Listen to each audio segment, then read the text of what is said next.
This video demonstrates techniques that require the use of dangerous tools. Always follow the manufacturer's safety guidelines for each individual tool and always wear appropriate protection. SoundQubed is not responsible for any injuries caused by the misuse of any tools. Now, depending on the model of your subwoofer, your Recone kit will include the following items: cone, voice coil assembly, paper dust cap, string, fighter spacer screws, mylar shim sheets, craft sticks, heat shrink, and some cotton swabs. In order to pull off this repair, you will probably need some of the following tools: cyanoacrylic glue kit with activator, paper towels, isopropyl alcohol, a rag, padded weight, big clamps, dikes, digital multimeter, flashlight, heat gun, needle nose pliers, 3mm Allen wrench, X-Acto knife, solder iron, turntable, pistol grip blowgun, utility knife, chisel, hammer, electric grinder, pneumatic grinder, duct tape. Now let's get started. First off, this is not a clean frame, so grab your duct tape and make your frame look like this. We want to mind the gap and prevent any debris from entering. Then grab your tools and make your frame look like this.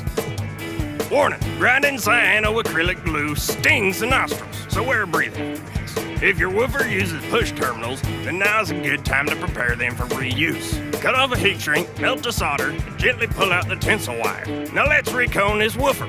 Next, check the gap for debris. If you see you need debris, fish it out with some duct tape or blow it out with an air compressor. Next, cover the spider landing holes with some tape. Place your voice coil assembly on a flat surface and figure out how much mylar to use. Once you have the mylar sized up, test fit the voice coil over the pole piece. If it fits, then wipe down the spider landing with a rag and some alcohol. And apply a thin bead of glue around the circumference of the spider landing. Grab your voice coil assembly and seat it back down into the motor. On any woofer, make sure that your lead wires end up in the frame spoke opening with the wire tabs. If your coil assembly has a plastic spacer ring and screws, be sure to line the holes up. Now go ahead and secure the spider ring to the frame with the provided screws. We recommend installing at least 2 screws across from each other first to ensure proper alignment. If your coil assembly doesn't use rings, then use the clamps we mentioned earlier to hold down the spiders.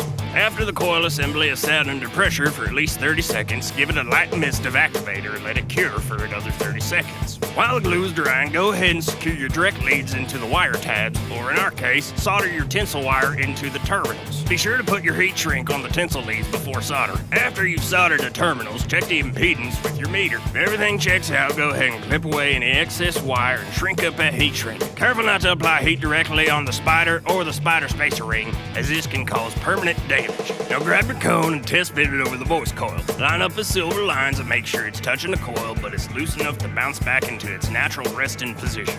Now clean the surround landing with some isopropyl, wait for it to evaporate, and then apply a thin bead of glue where the surround will sit. Install the cone, making sure it's nice and centered on the landing. You can clamp the lip down or press the surround to the frame with your fingers. Also, be careful not to get stuck to the surround or you might rip it. After the glue is soaked for at least 30 seconds, give it a misting with your activator on the top and the bottom. After your activator is set for another 30 seconds, gently check for good adhesion around the surround. If some spots didn't stick down so well, hit it with a tiny amount of activator and hold it down with your fingers. Next, inspect the spiders to ensure that they are leveled in their natural resting position. Now apply a small amount of activator to the area where the cone and coil meet. Apply a thin bead of glue to the innermost inch or so of the cone and about ½ an inch of the coil former. Be sure to inspect the underside of the cone for glue that may have dripped. If glue has dripped, wipe it away with a cotton swab. Now grab your string and apply activator to the tips. Place one end of the string in the glue so it's touching both the cone and the coil. Carefully wrap the string around the glue joint, making sure it's seated all the way around. Be sure not to press too hard, as this can misalign the cone.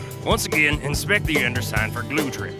Next, apply a thin coat of glue over the entire string. You'll know you've used the right amount when you can see the glossy surface of the glue take on the braided texture of the string. After the glue is soaked for at least 30 seconds, apply a small amount of activator to the glue.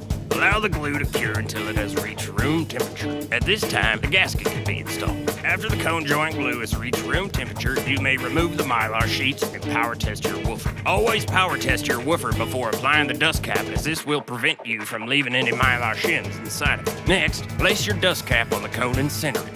Once centered, place a weight on the dust cap and trace around it with a pencil. Remove the weight and dust cap and lay down a very thin bead of glue on the inside of your guideline. Place the dust cap on the glue and place your weight back on top of the dust cap. Depending on the model of your woofer, the dust cap may require backfill. If so, apply a bead of glue in the crease below the lip of the dust cap.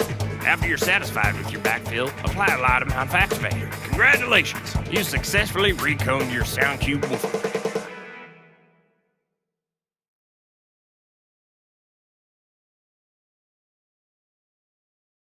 you.